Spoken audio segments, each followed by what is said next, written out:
안녕하세요. 최근에 발표된 라구나우즈 한인회의 새로운 운영 정관 초안 혹시 들어보셨나요?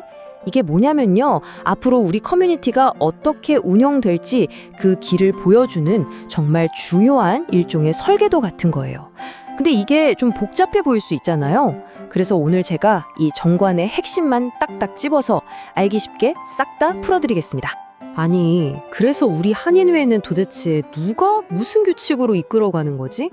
아마 다들 한 번쯤은 이런 생각 해보셨을 거예요. 바로 그 모든 질문에 대한 답이 이 정관 안에 다 들어 있습니다. 자, 그럼 지금부터 그 청사진을 한번 같이 펼쳐볼까요? 자, 먼저 정관이라는 게 뭔지부터 한번 짚어보죠. 이게 그냥 딱딱하고 재미없는 규칙들만 모아놓은 책이 아니에요. 이건 우리 한인회가 회원 여러분 한 분 한 분께 드리는 약속이고요.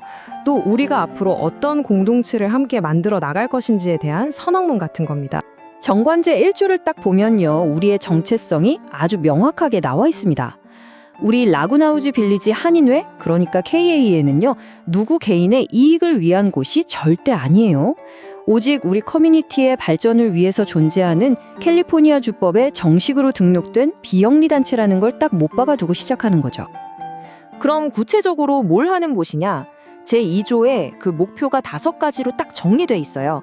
회원들끼리 더 친하게 지내고 화합하게 만들고 또 새로 이사 오신 분들이 잘 정착하도록 돕고요. 건강 정보나 복지 정보도 나누고 더 나아가서는 우리 한인 시니어들의 권익을 지키는 일까지 이 모든 활동의 중심에는 바로 회원 여러분이 있는 겁니다. 자, 이제부터가 진짜 중요합니다. 우리 한인회를 실제로 움직이는 핵심 구조에 대한 이야기인데요. 많은 분들이 이 부분을 제일 헷갈려 하시더라고요. 우리 한인회에는요, 역할이 아주 명확하게 나뉜 2개의 리더십 기구가 있습니다. 바로 한인회 집행부, 그리고 이사회입니다. 이걸 보시면 아마 이해가 확 되실 거예요. 회장님이 이끄는 집행부는 자동차의 엔진이라고 생각하시면 돼요. 현장에서 직접 발로 뛰면서 예산을 짜고 행사를 열고 매일매일 한인회 살림을 꾸려나가는 거죠. 반면에 이사회는요. 우리 한인회라는 차가 어디로 갈지 방향을 정하는 운전대 역할을 하는 겁니다. 집행부가 짜온 예산을 검토하고 승인해주고 또 장기적으로 중요한 정책들을 결정하는 그런 큰 그림을 그리는 곳이죠. 제7조에 나오는 이사회에 대해서 조금만 더 자세히 볼게요. 선출된 9명의 이사로 구성되고 임기는 3년입니다. 근데 여기서 진짜 주목해야 할 점이 있어요. 바로 현직 한인 회장은 이사회 회의에 참석해서 의견은 낼 수 있지만 최종 결정에는 투표권이 없다는 사실. 이게 왜 중요하냐면요.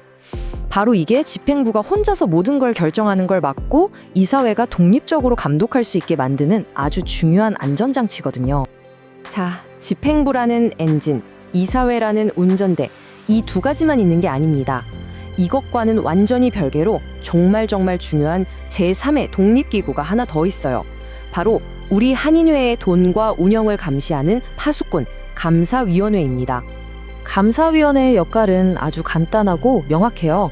한인회에서 일어나는 모든 일들이 정관에 따라서 공정하게 그리고 투명하게 이뤄지는지 또 회원 여러분이 낸 소중한 회비가 허투루 쓰이지는 않는지 이걸 감시하는 겁니다.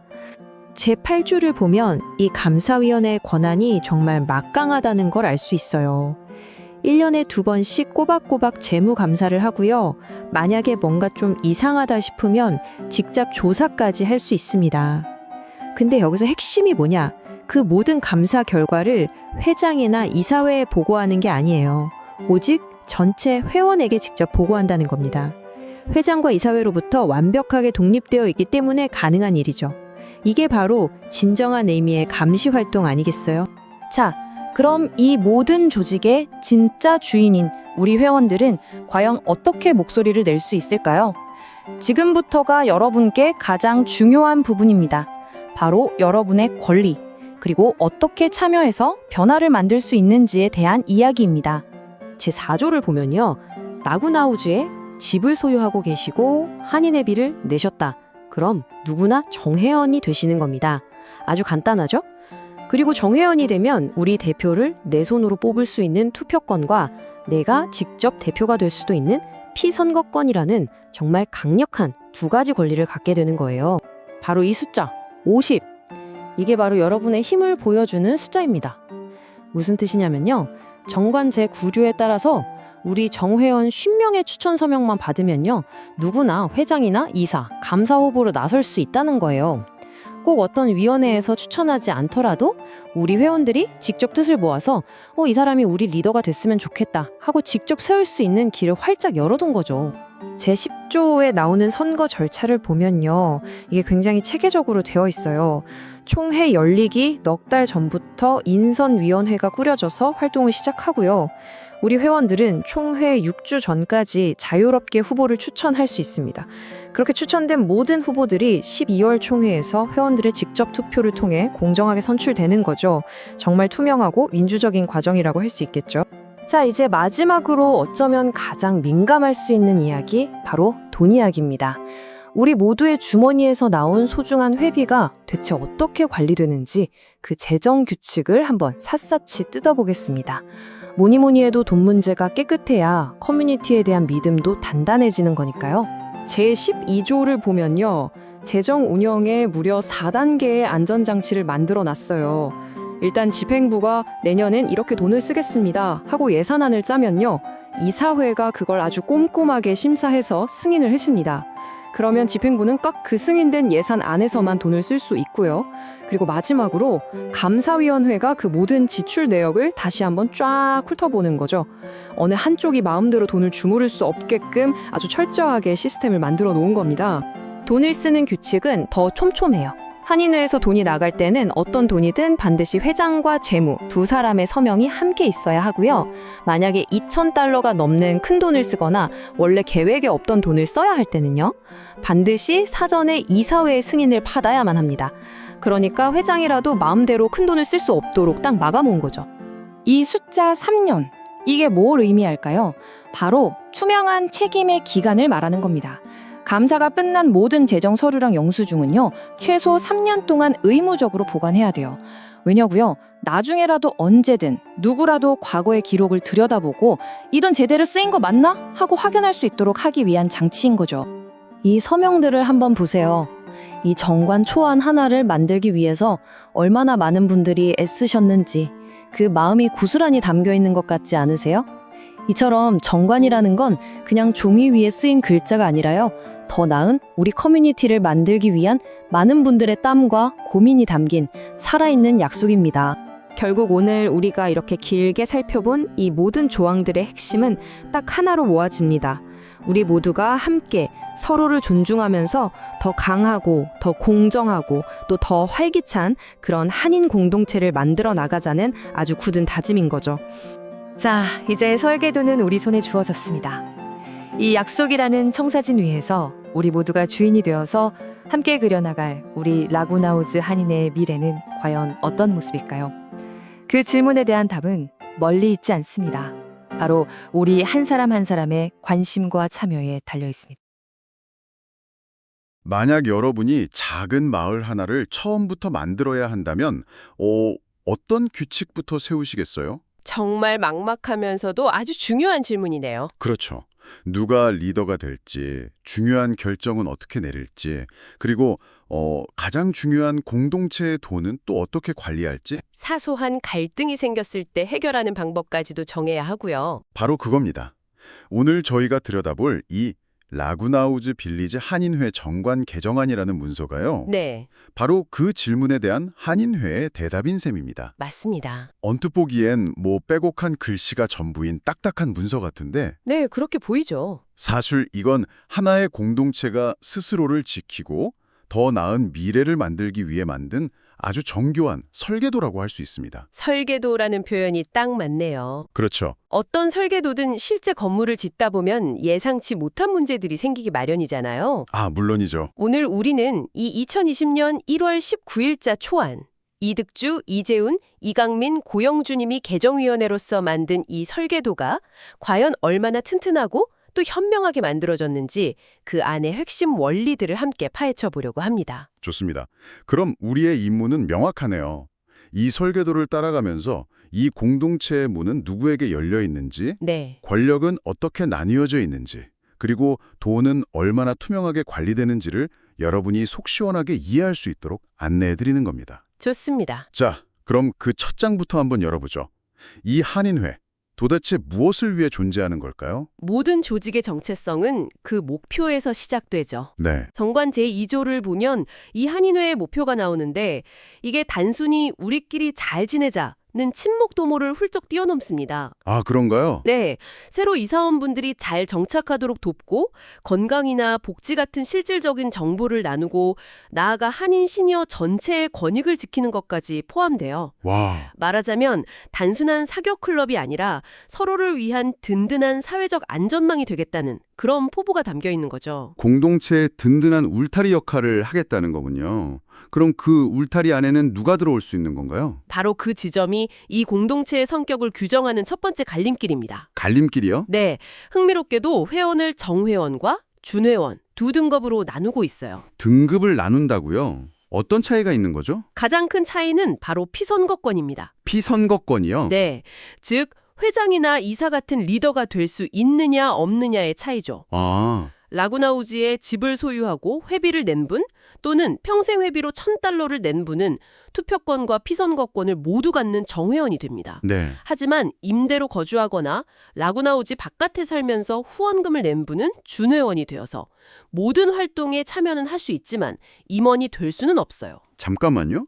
그러니까 집주인이 아니면 리더가 될 수 없다는 건데 듣기에 따라서는 좀 차별적으로 들릴 수도 있겠는데요. 바로 그게 커뮤니티 거버넌스의 핵심 딜레마를 보여주는 부분입니다. 딜레마요? 네, 의도적으로 차별하려는 게 아니라 두 가지 가치 사이에서 어려운 선택을 한 것으로 보여요. 어떤 가치죠? 한편으로는 주택 소유주, 즉 그곳에 뿌리 내리고 장기적인 이해관계를 가진 사람들에게 운영의 중심을 맡겨서 공동체의 안정성을 꾀하는 거죠.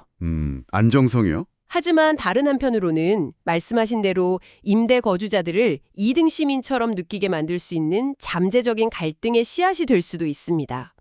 모든 공동체가 바로 이 안정성과 포용성 사이에 균형점을 찾기 위해 고심하죠. 아하, 그런 깊은 고민이 있었군요. 단순히 조건을 나눈 게 아니라 공동체의 미래를 위해 어떤 가치에 더 무게를 둘 것인가에 대한 선택이었네요. 맞습니다. 자, 그럼 이제 이 공동체를 실제로 움직이는 엔진, 즉 조직의 구조를 들여다볼 시간입니다. 권력은 어떻게 나뉘어 있을까요? 아주 정교하게 세 개의 축으로 나뉘어 있습니다. 흔히 국가에서 말하는 삼권 분립과 굉장히 유사한 구조예요. 아, 삼권 분립이요? 네, 매일매일 열심히 발로 뛰며 일하는 한인회, 네, 집행부, 그리고 중요한 방향을 결정하고 승인하는 이사회, 의결기군요. 마지막으로 이 모든 과정이 제대로 돌아가는지 감시하는 감사위원회. 이 세 기구가 서로를 견제하며 균형을 맞추는 것이 이 설계도의 핵심입니다. 마치 자동차의 엑셀 핸들 브레이크 같네요. 하하, 비유가 아주 적절합니다. 먼저 엑셀 역할을 하는 한인회부터 살펴보죠. 구체적으로 어떤 일을 하나요? 한인회는 회장을 중심으로 한 실무집행기구, 즉 일하는 사람들입니다. 네, 다음 해 예산을 짜고 각종 행사를 기획하고 신입 회원을 돕는 등 공동체의 일상적인 운영을 전부 책임지죠. 임기는 어떻게 되나요? 회장의 임기는 1년이고 한 번 더 할 수 있으니 최대 2년 동안 이 공동체의 살림을 꾸려나가는 겁니다. 살림을 꾸리는 역할인 만큼 각 임원의 책임도 아주 구체적으로 정해져 있더군요. 네, 그렇죠. 특히 재무 담당자의 역할이 인상 깊었어요. 모든 영수증에 1년 번호를 붙여서 관리하고 감사가 끝난 뒤에도 3년이나 보관해야 한다고요. 맞습니다. 단 1달러라도 허투루 쓰지 않겠다는 의지가 엿보이는 부분이죠. 그렇네요. 그렇게 꼼꼼하게 계획하고 집행한 안건들은 이제 결정의 단계로 넘어갑니다. 아, 핸들 역할. 네, 바로 핸들 역할을 하는 이사회죠. 이사회는 한인회가 열심히 짜온 예산안이 합리적인지 심의해서 승인하고요. 정관을 바꾸거나 하는 아주 중요한 정책 방향을 최종 결정하는 곳입니다. 그러니까 한인회는 실행하고 이사회는 결정하는. 맞습니다. 역할 분담이 아주 명확하죠. 그런데 이사회 구성을 보니 총 9명의 이사로 이루어져 있는데 현직 한인 회장은 이사회에 참석은 하지만 투표권이 없다고 명시되어 있네요.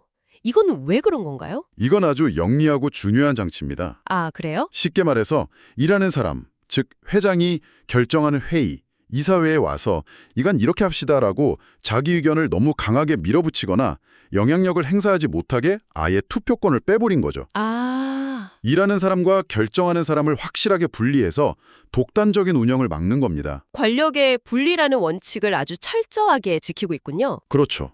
그런데 이사가 되려면 조건이 또 있네요. 회비 말고도 별도로 $1,000의 이사회비를 후원해야 한다고요? 네, 그 조항이 있습니다. 이건 어떻게 봐야 할까요? 공동체에 대한 헌신을 보여주는 장치일까요? 아니면 돈 있는 사람만 리더를 하라는 장벽일까요? 또다시 딜레마의 지점이죠. 양쪽 측면이 다 있습니다. 네. 긍정적으로 보면 중요한 결정을 내리는 자리인 만큼 더 큰 책임감과 재정적 헌신을 보여주는 상징으로 볼 수 있고요. 하지만 비판적으로 보면 훌륭한 리더십과 지혜를 가졌지만 재정적 여유가 없는 사람에게는 보이지 않는 장벽으로 작용할 수도 있죠. 이 조항을 어떻게 운영하느냐에 따라 공동체의 개방성이 평가받게 될 겁니다. 그렇군요. 자, 그럼 엑셀, 한인회와 핸들, 이사회를 봤으니 마지막으로 가장 중요한 브레이크, 감사위원회가 남았습니다. 네, 돈은 제대로 쓰는지, 규칙은 잘 지키는지 누군가는 감시해야 하잖아요. 바로 그 역할을 하는 이 공동체의 독립적인 파수꾼입니다. 독립적인 파수꾼. 제가 독립적이라고 강조하는 이유가 있어요. 감사위원회는 회장이나 이사회로부터 그 어떤 지시나 간섭도 받지 않습니다. 와, 완전히 독립되어 있군요. 네, 오직 회원 전체를 위해서만 일하죠. 1년에 2번, 6월과 12월에 정기적으로 재무 감사를 해서 돈이 투명하게 쓰이는지 검증하고요. 네네. 만약 부정이나 비리 의혹이 생기면 누구의 허락도 없이 직접 조사에 착수해서 그 결과를 모든 회원에게 보고할 의무와 권한을 가집니다. 와, 막강한 권한이네요. 한인회나 이사회가 조금이라도 잘못된 길로 가려고 하면 바로 제동을 걸 수 있는 최후의 보루인 셈이군요. 정확합니다. 이 감사위원회가 얼마나 독립적으로 그리고 얼마나 철저하게 제 역할을 하느냐에 따라 이 공동체의 신뢰도가 결정된다고 해도 과언이 아닙니다. 이렇게 중요한 권한을 가진 사람들을 뽑는 과정만큼 중요한 일도 없겠죠? 물론이죠. 공관을 보니 아주 흥미로운 2단계 선출 시스템을 만들어 놨더군요. 맞습니다. 무작정 출마하는 게 아니라 체계적인 검증과 추천 과정을 거치게 되어 있죠. 그 첫 단계가 바로 인선위원회입니다. 인선위원회. 이름만 들어서는 약간 비밀스러운 느낌도 드는데요. 그렇진 않습니다.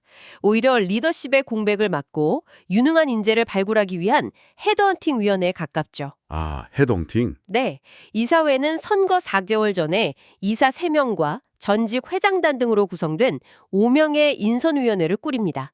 이 위원회가 다음 회장, 이사, 감사 후보로 누가 적합할지 물색하고 심사해서 공식적인 후보 명단을 만들어 회원들에게 추천하는 거죠. 그럼 인선위원회가 추천하지 않으면 아무도 출마할 수 없는 건가요? 그건 좀 폐쇄적으로 들리는데요. 좋은 지적입니다. 그래서 바로 두 번째 단계, 즉 안전장치가 있습니다. 안전장치요? 네, 인선위원회 추천과 상관없이 회원 50명의 서명만 받으면 누구나 청원 후보자로서 당당하게 출마할 수 있습니다. 아, 50명이요? 네, 이것이야말로 소수의 의견이나 새로운 인물도 선거에 참여할 수 있도록 길을 열어둔 아주 민주적인 절차죠. 그렇군요. 인선위원회가 혹시라도 그들만을 리그를 만드는 것을 방지하는 효과적인 견제 장치입니다. 그렇군요. 인선위원회를 통해 안정적으로 후보를 확보하면서도 청원 제도를 통해 새로운 목소리가 나올 수 있는 길을 열어둔 거네요. 정말 잘 설계된 시스템 같습니다. 네, 그렇죠. 그럼 이렇게 추천되고 청원된 후보들은 최종적으로 어디서 선택을 받나요? 모든 권력은 결국 회원으로부터 나오죠. 아, 역시 총회군요. 네, 최종 결정은 매년 12월에 열리는 총회에서 이루어집니다. 만약 경쟁 후보가 없으면 총회에서 박수로 인증을 받고요. 여러 후보가 경쟁하게 되면 투표를 통해 가장 많은 표를 얻는 순서대로 당선이 결정됩니다. 결국 모든 권한의 시작과 끝은 회원 전체의 뜻이라는 점을 명확히 하고 있는 거네요. 맞습니다. 듣고 보니 이 공동체의 운영 원리가 한눈에 그려지네요. 자, 그럼 이제 가장 현실적이고 민감한 문제, 바로 돈 이야기로 넘어가 보겠습니다. 네, 재정 문제 중요하죠. 아무리 좋은 뜻으로 모여도 재정 문제가 불투명하면 신뢰가 깨지기 마련이잖아요. 그래서 이 정관은 재정 사고를 막기 위한 몇 가지 중요한 잠금 장치를 마련해뒀습니다. 어떤 것들이죠? 가장 핵심적인 것은 결제 권한의 분리입니다. 일상적인 소액 경비는 회장과 재무 두 사람의 서명으로 집행할 수 있지만 네. 예산을 초과하거나 한 번에 $2,000, 우리 돈으로 약 260만 원이 넘는 큰 지출은 반드시 사전에 이사회의 승인을 받도록 못 박아뒀습니다. 아, 그 $2,000 조항이요. 구체적인 액수를 딱 명시해 놓은 게 아주 인상적이었어요. 그렇죠. 회장이 갑자기 마음대로 비싼 음향 장비를 사오거나 하는 일을 막는 장치라고 이해하면 될까요? 하하, 정확한 비유입니다. 회장의 재량에 맡기는 게 아니라 시스템으로 통제하는 거죠. 예산을 짜는 곳 한인회, 승인하는 곳 이사회, 집행하는 곳 한인회, 그리고 마지막으로 검증하는 곳 감사위원회로 이어지는 이 4단계 프로세스는 재정 운영의 투명성과 책임성을 극대화하는 효과적인 시스템입니다. 이런 딱딱한 규칙만 있는 건 아니겠죠? 공동체인 만큼 서로 어울리고 즐기는 활동도 중요할 텐데요. 물론입니다. 이 정관은 공동체의 활기를 불어넣는 부분도 놓치지 않고 있어요. 아, 다행이네요. 각종 행사를 주관하는 상임위원회를 둘 수 있고 골프나 합창, 댄스 같은 다양한 동호회 활동을 장려하고 유대를 강화한다고 명시하고 있습니다. 딱딱한 규칙서가 아니라 살아 숨쉬는 공동체를 지향하는 거죠. 그런데 여기서 또 중요한 원칙이 하나 있더군요. 모든 동호회 회원은 반드시 한인회의 정회원이어야 하고 회비도 내야 한다고요. 네, 그게 아주 중요한 지점입니다. 왜 그런가요? 각 동호회의 자율성은 최대한 존중하되 그 활동이 한인회라는 더 큰 공동체의 울타리 안에서 이루어져야 한다는 점을 강조하는 겁니다. 아, 자칫 동호회들이 따로따로 분열되는 것을 막고 우리는 모두 라구나우지 한인회 회원이라는 더 큰 정체성을 공유하게 만드는 거죠. 공동체의 구심력을 유지하기 위한 거군요. 네, 현명한 원칙이라고 봅니다. 정말 그렇네요. 그 외에도 회원이 돌아가셨을 때 조의를 표하는 규정이나 임기를 마친 회장이 다음 회장에게 업무를 인수인계하는 절차까지 아주 꼼꼼하게 다루고 있더군요. 네, 특히 인수인계는 이사회 임원이 지켜보는 가운데 서명까지 하도록 해서 책임 소재를 분명히 하고 업무가 끊기지 않도록 하는 세심함이 돋보였습니다. 네, 공동체를 운영하다 보면 마주칠 수 있는 거의 모든 상황에 대한 대비책을 마련해 두려는 노력이 엿보이는 부분들이죠. 네, 오늘 우리는 라구나우지 빌리지 한인회 정관 개정안이라는 설계도를 통해 하나의 공동체가 어떻게 스스로를 조직하고 지켜나가는지를 깊숙이 들여다봤습니다. 네, 아주 흥미로운 시간이었어요. 집행을 맡은 한인회, 결정을 내리는 이사회, 그리고 모든 것에 감시하는 감사위원회로 나뉜 명확한 권력 분립 구조가 정말 인상 깊었습니다. 후보를 추천하는 인선위원회와 누구나 참여할 수 있는 청원제도를 결합한 민주적인 선출 방식, 그리고 $2,000라는 구체적인 액수까지 명시하며 투명성을 확보하려는 재정관리 원칙도 아주 돋보였죠. 맞습니다. 이 정관은 정말 수많은 고민과 경험이 녹아있는 아주 세밀하게 설계된 공동체의 운영 매뉴얼이라는 생각이 드네요. 네, 분쟁이 생겼을 때 처리하는 절차까지 마련되어 있을 정도니까요. 그렇죠. 하지만 아무리 완벽한 규칙과 시스템이 있더라도 그것을 살아 움직이게 만드는 것은 결국 구성원들의 적극적인 참여와 서로에 대한 신뢰입니다. 규칙은 최소한의 안전장치일 뿐 공동체를 건강하게 만드는 진짜 동력은 아닐지도 모릅니다. 오늘 이 대화를 마무리하며 당신에게 이런 질문을 한번 던져보고 싶네요. 이처럼 잘 짜인 규칙과 그 규칙을 존중하고 기꺼이 따르려는 공동체의 자발적인 협력 정신, 당신이 속한 공동체를 더 나은 곳으로 만드는데 이들 중 더 중요한 열쇠는 과연 어디에 있다고 생각하시나요? 우리 한인회 어떤 규칙으로 운영될까요? 지금부터 정관을 쉽고 간단하게 파헤쳐보겠습니다. 여러분이 궁금해하실 만한 내용들로 준비했습니다. 한인회가 뭔지, 가입은 어떻게 하는지 같은 것들이요. 자, 그럼 첫 번째, 우리 한인회는 도대체 어떤 곳일까요? 정관제 2조를 보면요, 바로 이 5가지가 우리 한인회가 존재하는 이유라고 할 수 있습니다. 그럼 이 멋진 공동체의 가족이 되려면 어떻게 해야 할까요? 보시는 것처럼 정회원과 준회원으로 나뉘는데요. 가장 큰 차이는 투표권과 피선거권에 있습니다. 자, 그럼 우리 한인회를 이끄는 사람들은 누구일까요? 크게 세 조직이 있습니다. 먼저 한인회, 즉 집행부입니다. 행사 기획부터 회원 관리까지 현장에서 발로 뛰는 실무팀이죠. 다음은 이사회인데요. 예산 승인처럼 한인회의 큰 그림을 그리는 기획자 역할을 합니다. 그리고 감사위원회가 있습니다. 독립적으로 재정이 투명한지 감시하는 우리 공동체의 파수꾼이죠. 이렇게 중요한 리더들, 그럼 어떻게 뽑을까요? 선출 과정도 아주 체계적입니다. 보시는 것처럼 총회 16주 전부터 시작해서요, 12월 총회에서 최종 투표로 마무리됩니다. 우리가 낸 소중한 회비, 과연 어떻게 사용될까요? 당연히 투명한 규칙이 있겠죠? 예를 들어 2,000달러가 넘는 큰돈을 쓸 땐 반드시 이사회의 특별 승인을 받아야만 합니다. 재정은 이렇게 4단계로 관리됩니다. 예산을 짜고 승인받고 집행한 뒤 마지막으로 감사까지 받는 거죠. 결국 한인회를 건강하게 만드는 건 뭘까요? 바로 여러분의 참여입니다. 골프, 합창, 등산 정말 많죠? 동아리 활동만큼 공동체와 가까워지는 좋은 방법도 없습니다. 자, 이제 한인회가 어떻게 운영되는지 감이 오시죠? 결국 이 모든 걸 살아 숨쉬게 하는 건 바로 여러분입니다. 토론에 오신 것을 환영합니다. 오늘은 라구나우즈 빌리지 한인회의 미래 운영 방향을 결정할 2026년 1월 19일자 한인회 운영정관 개정안을 좀 깊이 있게 들여다보겠습니다. 이 정관은 한인사회의 화합과 발전을 위한 조직에 뭐랄까 뼈대를 세우는 아주 중요한 문서라고 할 수 있겠죠? 그렇습니다. 그래서 오늘 저희가 던질 핵심 질문은 바로 이것입니다. 이 정관 개정안은 과연 조직의 안정성과 투명성을 보장하는 견고한 시스템인가? 아니면 어쩌면 의도치 않게 특정 그룹의 권한을 집중시키고 일반 회원의 참여를 제한할 수 있는 그런 위험을 내포하고 있는가? 네, 저는 이 정관이 표면적으로는 굉장히 체계적으로 보이지만 인선위원회 구성이라든지 이사 자격 요건 같은 일부 조항들이 일반 회원의 참여를 막는 장벽으로 작용하고 또 권력의 집중을 야기할 수 있다는 그런 우려의 입장에서 논의를 풀어가 보겠습니다. 저는 그 반대입니다. 저는 이 정관이 집행부, 이사회, 감사위원회라는 이 세 축의 역할을 명확하게 분리함으로써 조직 운영의 안정성과 투명성을 확보하는 데 중점을 둔 아주 합리적이고 또 반드시 필요한 안이라는 입장에서 그 장점을 설명해 드리고자 합니다. 좋습니다. 그럼 먼저 이 정관 개정안의 구조적 안정성을 옹호하시는 입장을 들어보도록 하겠습니다. 네, 저는 이 개정안의 가장 큰 장점은 바로 시스템을 통한 안정성 확보에 있다고 봅니다. 그러니까 감정에 휘둘리거나 특정 인물의 어떤 카리스마에 의존하는 게 아니라 잘 짜인 규칙을 통해서 공동체가 예측 가능하게 운용되도록 하는 것, 이게 핵심입니다. 제6조의 한인회, 즉 집행부, 그리고 제7조의 이사회, 제8조의 감사위원회, 이 세 기구가 명확한 역할 분담을 합니다.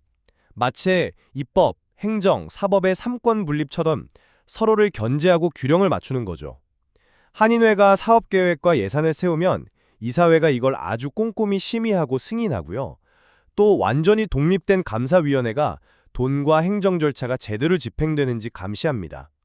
어느 한쪽이 독단적으로 운영하는 것을 아예 원천적으로 막는 안전장치라고 할 수 있습니다. 특히 저는 재정 투명성을 강화한 제12조는 정말 주목할 만하다고 생각합니다. 2,000달러 이상 지출할 때는 반드시 이사회의 사전 승인을 받도록 하고 모든 지출의 회장과 재무 2명의 서명을 의무화했습니다. 이것이야말로 재정사고를 예방하고 공동체의 신뢰를 쌓는 가장 확실한 방법 아니겠습니까? 그리고 제10조의 인선위원회는요. 한인회를 이끌어갈 회장, 이사, 감사 후보를 전문적으로 심사해서 추천하는 기구로서 공동체의 존경을 받는 전직 회장단 등을 포함시켜서 경험과 경륜이 리더십 선출에 반영되도록 했습니다. 저는 이게 불필요한 선거 과열을 막고 공동체의 안정적 발전을 위한 아주 현실적인 지혜라고 생각합니다. 말씀하신 그 안정성과 투명성이라는 목표, 저도 전적으로 동의합니다. 하지만 그 목표를 달성하는 방식이 오히려 공동체의 활력을 저해하고 문을 닫는 결과를 낳을 수 있다는 점을 좀 지적하고 싶습니다. 저는 이 정관이 안정이라는 명분 아래 회원의 참여 기회를 실질적으로 제한하고 소수에게 권력이 고착될 가능성을 열어두고 있다고 봅니다. 첫째, 제4조에서 주택 소유자인 정회원에게만 피선거권을 부여하고 임대거주자인 준회원은 배제하는 조항, 이건 매우 심각한 문제입니다. 이건 동일한 공동체에 거주하면서 기여하는 구성원을 거주 형태로 차별하는 겁니다. 이런 건 비영리 단체에서 가장 경계해야 할 엘리트주의로 흐를 수 있는 아주 위험한 발상이라고 생각하고요. 둘째, 제7조 6항의 이사회비 $1,000 조항은 명백한 참여의 장벽입니다. 봉사의지와 능력이 있더라도 경제적 여유가 없는 회원은 이사회 진출을 꿈꿀 수조차 없게 만듭니다. 이러한 재정적 장벽은 보통 비영리 단체에서 리더십의 동질성을 강화하는 그런 부작용을 낳거든요. 다양한 계층의 목소리를 대변해야 할 한인회가 자칫 소수 그룹의 전유물이 될 수 있다는 것이죠. 그리고 마지막으로 제10조의 인선위원회 구성은 권력 집중의 우려를 낳습니다. 위원 5명 중에 3명이 이사장을 포함한 현지 이사로 채워지는데 이건 현 이사회가 차기 회장, 이사, 심지어 자신들을 감시해야 할 감사위원 후보까지 사실상 지명하는 구조입니다. 이건 셀프 추천을 넘어서 셀프 세습의 가능성마저 열어두는 것으로 견제와 균형의 원리를 근본적으로 흔들 수 있습니다. 아주 중요한 지점들을 짚어주셨습니다. 그럼 가장 근본적인 문제라고 하신 회원 자격 구분부터 한번 이야기해 볼까요? 제4조의 정회원, 준회원 구분은 저는 차별이 아니라 책임의 차이를 반영한 현실적인 조치라고 봐야 한다고 생각합니다. 라구나우즈 빌리지의 특성상 주택 소유자는 공동체에 장기적으로 뿌리내리고 기여할 가능성이 더 높습니다. 조직의 중요한 의사결정에는 그만큼의 책임이 따르기 마련이고 그 책임을 질 가능성이 더 높은 그룹에게 운영의 키를 맡기는 것은 합리적인 선택일 수 있습니다. 중요한 건 준회원도 한인회의 모든 활동에 참여하고 의견을 낼 권리는 동등하게 보장된다는 점입니다. 피선거권에만 차등을 둔 것이죠. 그 관점도 일리는 있습니다만 저는 좀 다른 각도에서 문제를 보고 싶습니다. 거주 형태가 공동체에 대한 기여 의지나 책임감과 직결된다는 그 전제 자체가 매우 위험한 편견일 수 있다는 겁니다. 한번 상상해 보시죠. 수십 년간 이 커뮤니티를 위해 굳은 일을 도맡아온 모두가 존경받는 임재 거주자 한 분이 계십니다. 모두가 그분을 리더로 원하지만 이 정관에 따르면 그분은 출마 자격조차 없습니다. 이게 과연 우리가 원하는 공동체의 모습일까요? 피선거권을 박탈하는 것은 단순히 권리 하나를 제한하는 게 아니라 그 회원을 2등 시민으로 규정하는 것과 같습니다. 이건 제2조가 말하는 회원 간의 친목과 화합 증진이라는 대원칙에 정면으로 위배되고요. 오히려 공동체의 위화감과 분열의 씨앗을 심는 결과를 낳을 수 있습니다. 그런 극단적인 사례도 있을 수는 있겠습니다만 정관은 보편적인 안정성을 위해 만들어지는 규칙 아니겠습니까?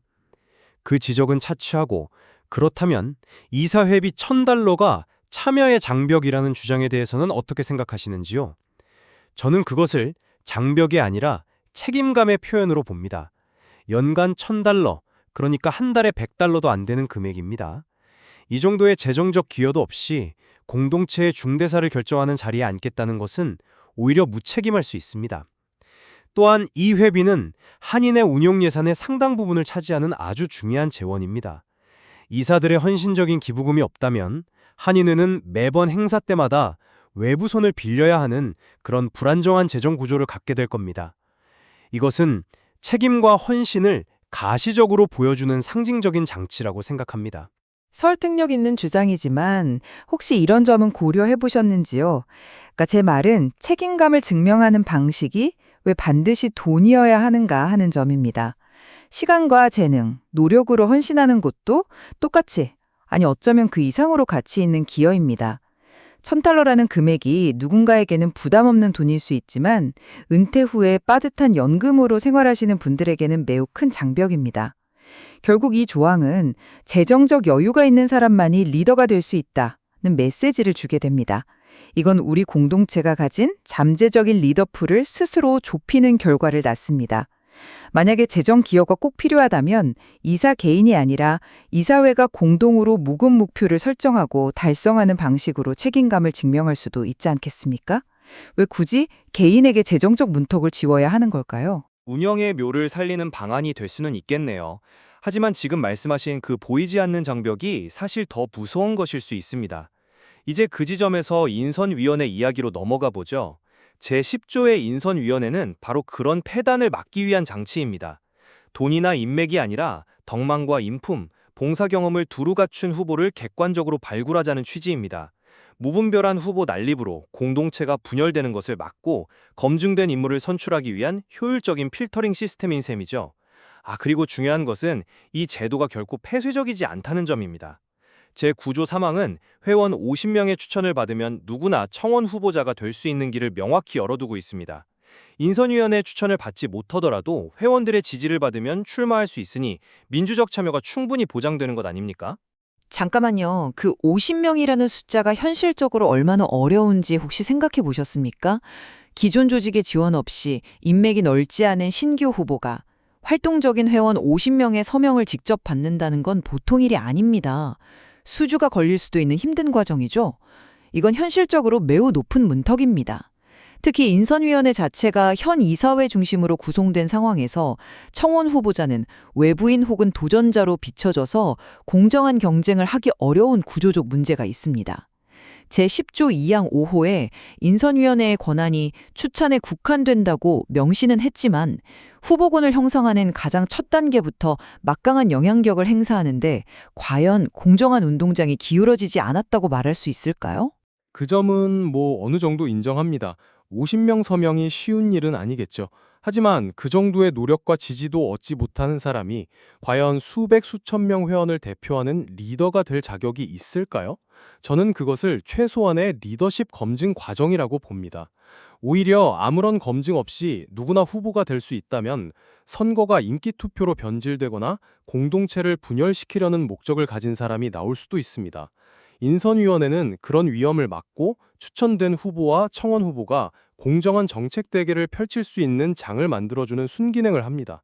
현 이사들이 참여하는 것도 조직의 연속성과 운영 경험을 전수하기 위한 현실적인 고려라고 봐야죠. 그런데 그 인선위원회가 추천하는 대상에는 회장, 이성뿐만 아니라 감사위원도 포함됩니다.